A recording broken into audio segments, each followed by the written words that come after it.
नमस्कार, मी अर्चना गावकरच्या रेसिपी या चॅनलवर तुमचं स्वागत। आज मी तुम्हाला छान एक वेगळी अशी रेसिपी दाखवणार आहे।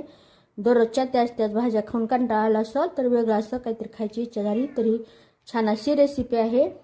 तिथे मी 4 चमचे तुरीची डाळ गरम पाण्यात असं भिजत घातलेली होती। कमीत कमी डाळ वापरायची, किमान 1 तास तरी भिजत घालायची, डाळ काढून घ्यायची।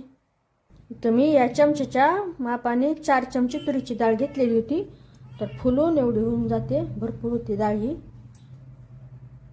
तर ही डाळ अर्ध्या वाटीपेक्षा थोडीशी जास्त भरलेली। 1 वाटी पाणी, यामध्ये थोडंसं तेल, पाण्याला उकळी यायला सुरुवात झालेली, यामध्ये डाळ टाकायची, यामध्ये हळद टाकायची। हळद टाकल्यानंतर गॅसचा कमी करायचा, आता पीठ झाकायची।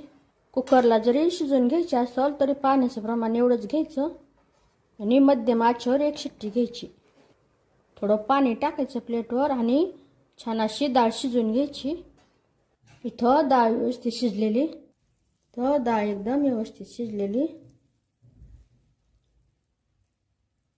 डाळीमध्ये अजिबात पाणी राहिलेलं नाही। तव्यावर तेल, बारीक कट केलेला कांदा, गॅसच्या मोठी ठेवून कांदा व्यवस्थित परतून घ्यायचा।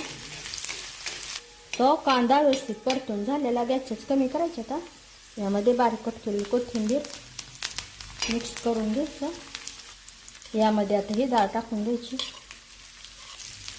मिक्स करून घ्यायची, गॅसच कमी ठेवायची। यामध्ये घरगुती मसाला, काळं तिखट, तुम्ही लाल तिखटामध्ये बनवू शकता, चवीनुसार मीठ मिक्स करून घ्यायचं। गॅस बंद करायचा लगेच। एकदम टेस्टी अशी ही डाळ तयार झालेली, भाकरीसोबत चपातीसोबतही खायला एकदम छान अशी ही। तर नक्की बनवा। तोच तो डाळीचा प्रकार किंवा तोच ती भाज्या खाऊन कंटाळा असेल तर वेगळा असा प्रकार कसं झालं ते मला कमेंटमध्ये सांगा। रेसिपी आवडली तर चॅनलला सबस्क्राईब करा। चॅनलवरच्या बाकी रेसिपी जी आवडल्या तर त्यांना लाईक करा।